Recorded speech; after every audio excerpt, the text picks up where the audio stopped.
एक गांव में एक अमीर जमींदार रहा करता था जो पूरे गांव की मदद करता था। एक दिन जमींदार ने अपनी हवेली में गांव के मुखिया को बुलाया।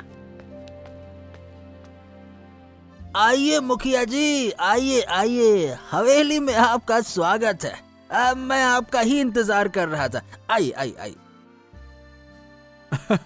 वो सब तो ठीक है जमींदार साहब, लेकिन आपकी हवेली तो पूरी सजी हुई है। क्या बात है, कोई खास मेहमान आने वाले हैं क्या?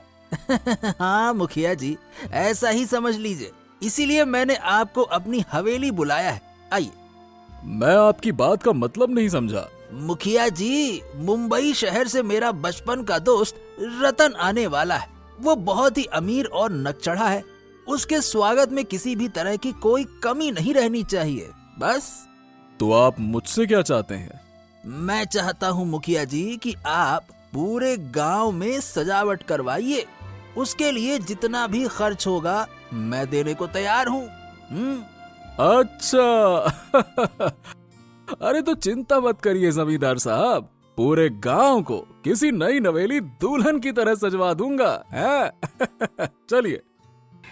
मुखिया मुस्कुराता हुआ वहां से चला गया और सीधे गांव के युवक बिरजू के पास पहुंचा, जो कि बसंती के साथ खड़ा था। बिरजू, तुम्हारे लिए काम आया है। ये तो बहुत अच्छी बात है। क्या काम है? काम तुम्हारे अकेले के बस का नहीं है। तुम्हें इसके लिए गांव में 2-4 लौंडों को भी साथ लेना होगा और तुम्हें इसकी अच्छी कीमत भी मिल जाएगी, ठीक है? अच्छा, ऐसा क्या काम है? तुम्हें पूरे गांव को सजाना है। जाओ, शहर से अच्छी झालर खरीद लाओ और गांव में लगवा दो, और गांव की साफ सफाई भी अच्छी तरह से करवा देना। ध्यान रखना, गांव में कहीं भी गंदगी नहीं दिखनी चाहिए, समझे? मुखिया जी, जहाँ तक मैं जानता हूँ अभी तो मेले में 6 महीने बाकी हैं। अरे बिरजू, जमींदार का शहरी दोस्त रतन अपने गांव आने वाला है और जमींदार चाहता है कि पूरे गांव को दुल्हन की तरह सजा दिया जाए। तो बस लग जाओ। बसंती, सारे गांव में तुम ही सबसे अच्छा भोजन बनाती हो सकता है जमींदार तुम्हें ही अपनी हवेली में भोजन बनाने के लिए नियुक्त करे। ध्यान रखना, किसी भी चीज की कमी न होने पाए, ठीक है? तभी बिरजू के बगल में खड़ी हुई बसंती चहकती हुई बोली, अरे वाह मुखिया जी, ये तो बहुत अच्छी बात है। अपने गांव के जमींदार साहब के अंदर एक बात तो बहुत अच्छी है कि वो अतिथि का बहुत सम्मान करते हैं। मुखिया के आदेश पर पूरा गांव सजना प्रारंभ हो गया। अगले दिन रतन अपनी कार से मुखिया की हवेली में पहुंच गया। जमींदार स्वागत के लिए दरवाजे पर ही खड़ा था।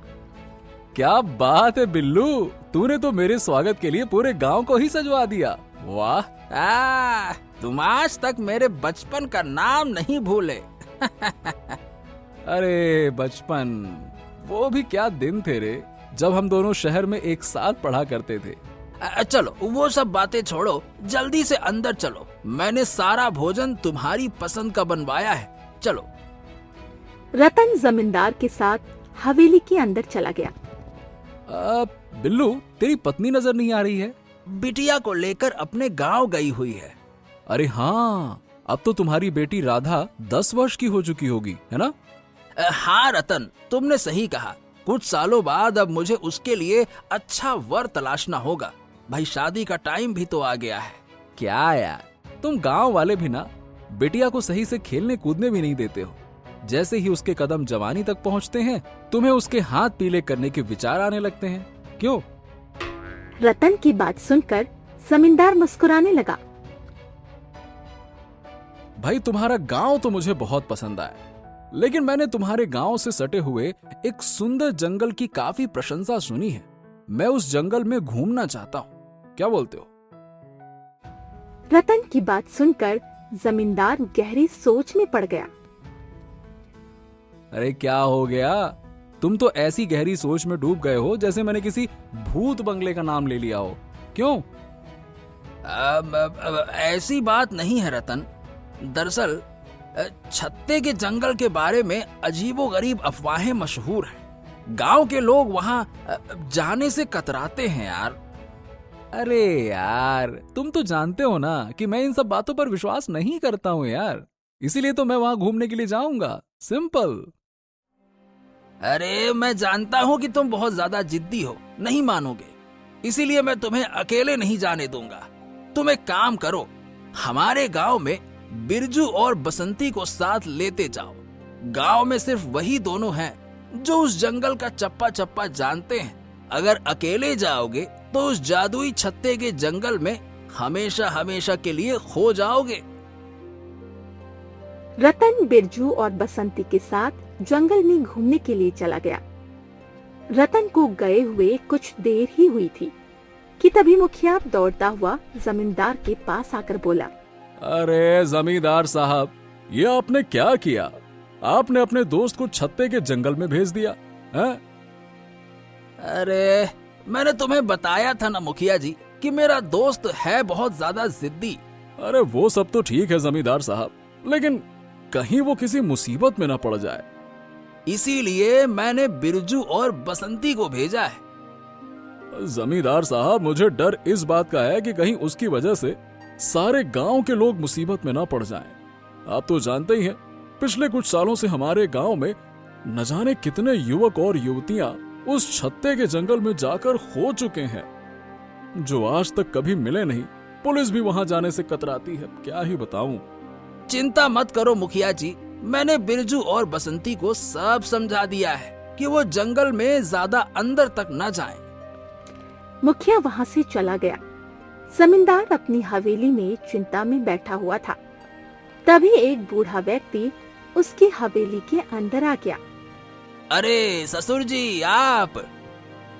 हाँ दामाद जी, बिटिया को देखने का बहुत मन कर रहा था, इसीलिए यहाँ चला आया, और मुन्ना भी कहीं दिखाई नहीं दे रहा। ये कैसी बात कर रहे हैं? मेरी पत्नी और बेटा तो आपसे ही मिलने के लिए गए हुए थे। मेरी पत्नी को आपकी बहुत याद आ रही थी, काफी दिन से बोल रही थी कि पिताजी और माँ से मिलने गांव जाऊंगी, और वो तो आपके पास ही गए हैं? जमींदार की बात सुनकर बूढ़ा व्यक्ति बुरी तरह से चिंतित हो उठा। नहीं बेटा, वो दोनों गांव नहीं आए हैं। हैं? अगर वो दोनों गांव नहीं गए तो कहाँ गए? इधर रतन बिरजू और बसंती के साथ जंगल के अंदर घूम रहा था।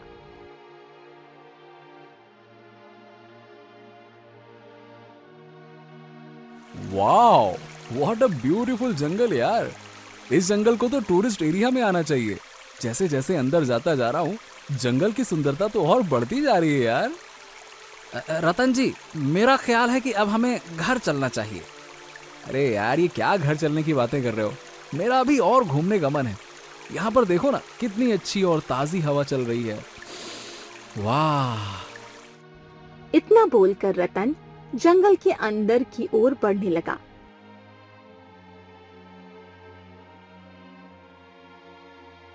तभी उसकी नजर पेड़ पर बने हुए मधुमक्खियों के छतों पर पड़ी।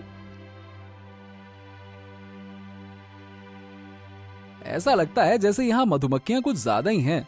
हर पेड़ पर छत्ते ही छत्ते नजर आ रहे हैं। नहीं साहब जी, सब लोगों को यही लगता है कि यहाँ मधुमक्खियाँ ज्यादा है, लेकिन इस जंगल की यही तो खासियत है कि यहाँ पर आपको एक भी मधुमक्खी नजर नहीं आएगी, लेकिन छत्ते हर जगह मिलेंगे।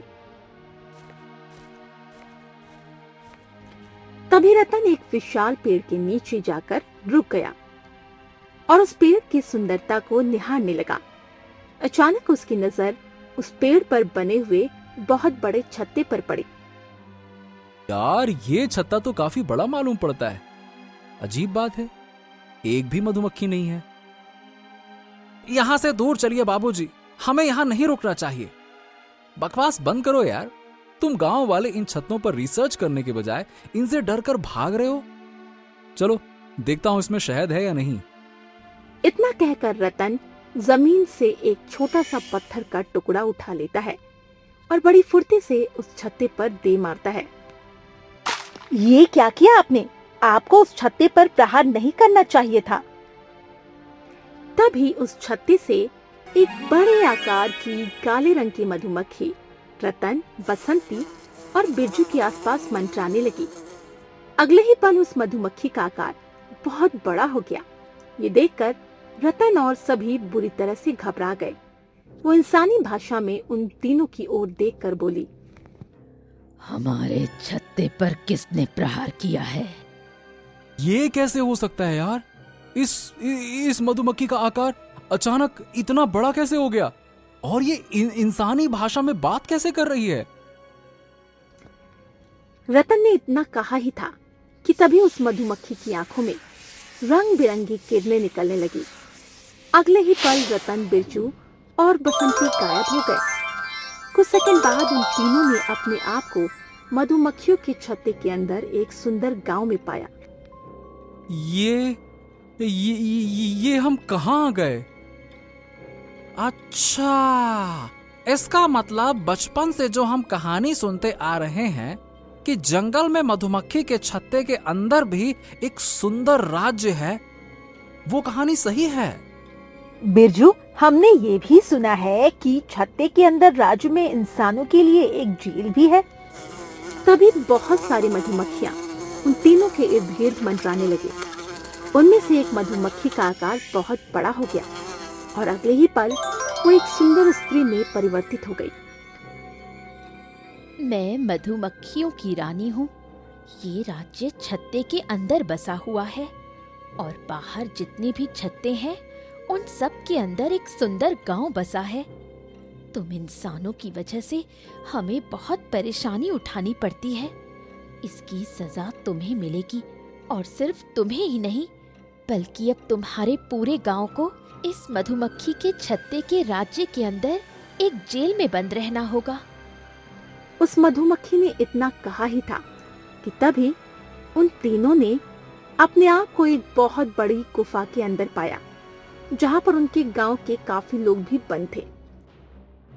अरे, ये तो हमारे गांव के वो लोग हैं जो इस जंगल में आकर लापता हो गए थे। उन्हीं लोगों में से एक साधु भी था जो धीरे धीरे कदमों से चलता हुआ उनके पास आकर बोला, तुम तीनों यहाँ पर कैसे आ गए? तुमने क्या गलती की? हमने कोई गलती नहीं की, बल्कि गलती तो इन शहरी बाबू ने की है। इन्होंने मधुमक्खी के छत्ते पर पत्थर से प्रहार किया है। ये गलती तो बहुत बड़ी है और इसकी सजा हो सकता है कि सारे गांव को भुगतनी पड़े। ये मधुमक्खियां कोई मामूली मधुमक्खियां नहीं है। लेकिन साधु महाराज, आप तो साधु हैं, आप यहाँ पर कैसे आ गए? जब गांव के लोग लापता होना शुरू हो गए तब मैं तपस्या करके यहां तक पहुंचा ताकि मैं मधुमक्खियों की रानी को समझा बुझाकर गांव के लोगों को छत्ते की कैद से आजाद करवा सकूं, मगर उसने मुझे स्वयं बंदी बना लिया। तो क्या अब हम लोग यहाँ से कभी नहीं निकल पाएंगे? अब तो ईश्वर ही हमें बचा सकते हैं। तभी बिरजू की नजर जमींदार की पत्नी और बेटे पर पड़ी। अरे, आप दोनों तो अपने गांव गए थे ना, यहाँ पर कैसे आ गए? इधर जमींदार अपने ससुर के साथ चिंतित अवस्था में बैठा हुआ था। तभी एक साधु वहां पर आ गया। इस तरह चिंता करने से तुम्हारी पत्नी और बच्चे वापस नहीं आ जाएंगे। आप कौन हैं? मैं एक साधु हूं। मेरा काम बस ईश्वर की तपस्या करना है। अगर सैकड़ों इंसान की जान का सवाल नहीं होता तो मैं कभी भी किसी के मामले में दखल नहीं देता। मैं आपकी बात का मतलब नहीं समझा। लाखों सालों से इस गांव से सटे हुए जंगल में मधुमक्खियों की एक जादुई प्रजाति रहती है जो इंसानों की दुनिया में दखल तो नहीं देती, लेकिन जब तुम्हारे पूर्वजों को पता लगा कि उनके पास एक चमत्कारी हीरा है, उस हीरे की मदद से वो अमीर हो सकते हैं, तो उन्होंने उन मधुमक्खियों से बड़ी चालाकी से उस हीरे को चुरा लिया, जिससे कि उनकी आधी शक्ति समाप्त हो गई। अमावस्या की आधी रात से पहले अगर वो हीरा उन मधुमक्खियों को नहीं मिला तो सारे गांव वालों की बलि लेकर वो अपनी खोई हुई शक्ति को वापस लेने का प्रयास करेंगी, जिसके लिए उन्होंने सालों इंतजार किया है। तुम्हारी पत्नी और तुम्हारा बेटा उन्हीं के कब्जे में है। इसमें आज के गांव वालों की और मेरी क्या गलती है? कभी कभी हमारे पूर्वजों की गलतियां भी भुगतनी पड़ती हैं। जैसे उनके अच्छे कर्मों का फल आपको मिलता है, तो कई बार गलतियों का फल भी मिल सकता है। साधु महाराज, मुझे नहीं पता वो हीरा कहाँ है, मैं उसे कहाँ ढूंढूंगा? उस हीरे को तुम हमेशा अपने गले में पहन के रखते हो। तुम अपने गले में जो काले रंग का पत्थर पहने हुए हो, दरअसल वो पत्थर नहीं बल्कि वही उन्हीं मधुमक्खियों का जादुई हीरा है। जमींदार समझ गया कि जो हीरा वो अपने पूर्वजों का पहना हुआ है, वो हीरा मधुमक्खियों का है। अच्छा, जब वो मधुमक्खियां इतनी शक्तिशाली हैं, तो वो ये हीरा मेरे पूर्वजों से या मुझसे छीन भी तो सकती थीं। नहीं, नियम के मुताबिक तुम्हें यह हीरा स्वयं उन मधुमक्खियों को देना होगा।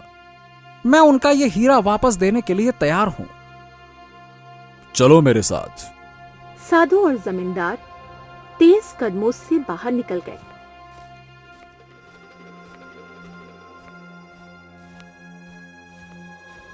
बाहर पूरा गांव लगभग गायब सा हो चुका था। कुछ ही देर में साधु उस छत्ते के पास पहुंचकर आदेशात्मक लहजे में बोला, मधुमक्खियों की रानी, बाहर निकल। साधु ने इतना कहा कि तभी मधुमक्खियों की रानी छत्ते से बाहर निकल आई और इंसानी रूप में आकर बोली, क्यों बुलाया तूने मुझे? लगता है तुझे भी अपने जीवन से प्यार नहीं है साधु। मैं तुझे तेरे पूर्वजों का हीरा लौटाने आया हूं।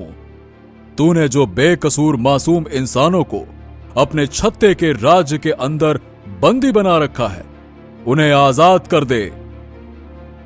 इतना बोलकर साधु ने वो हीरा उस रानी को पकड़ा दिया।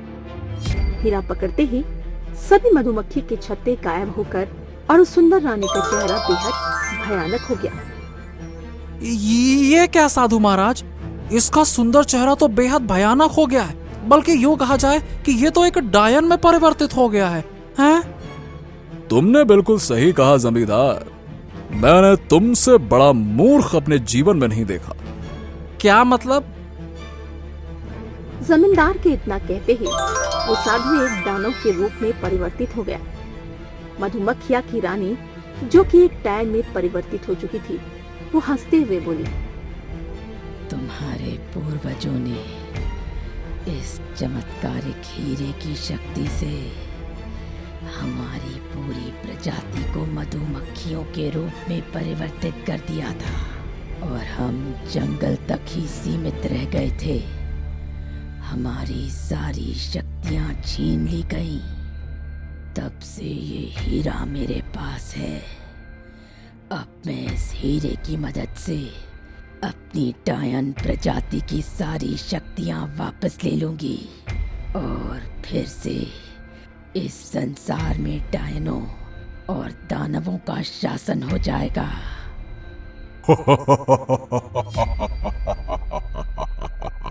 आप तो अपने आंखों से अपने परिवार और अपने दोस्तों और सारे गांव वालों को मरते देखेगा।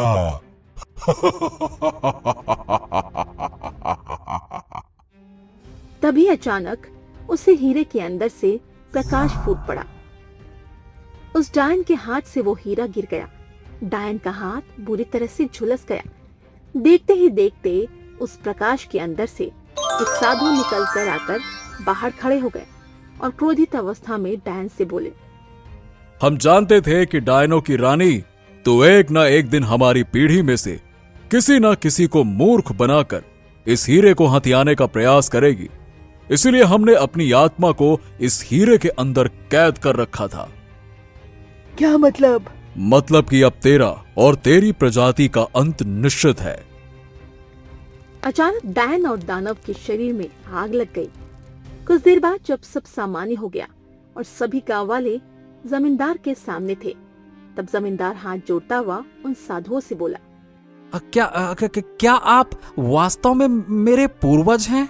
हाँ, हम तुम्हारे पूर्वज हैं। वर्षों पहले इन डायनों ने इस दानव के साथ अपने गांव में आतंक मचा रखा था। तब हमने अपनी सारी शक्ति एकत्रित करके इस हीरे में परिवर्तित कर दी और उस हीरे की मदद से इन डायनों को मधुमक्खियों के रूप में परिवर्तित कर दिया और इनकी हद सीमित कर दी बस जंगल तक। लेकिन हम जानते थे कि हम इन्हें पूरी तरह से खत्म नहीं कर पाएंगे। हमें इसके लिए और ज्यादा ईश्वर की आराधना की आवश्यकता थी। इसलिए हमने अपनी आत्माओं को भी इस हीरे के अंदर बंद कर दिया और अपनी पीढ़ी दर पीढ़ी को ये नसीहत देते हुए आए कि इस हीरे को संभाल कर रखना।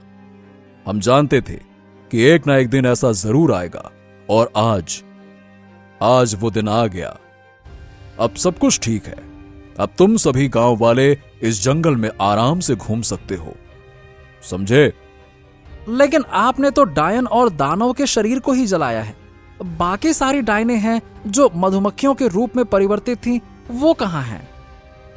उन सब की शक्ति डायनों की रानी और दानों के अंदर मौजूद थी।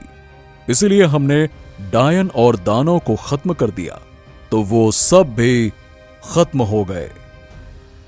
उसके बाद उस गांव में सब कुछ सही हो गया।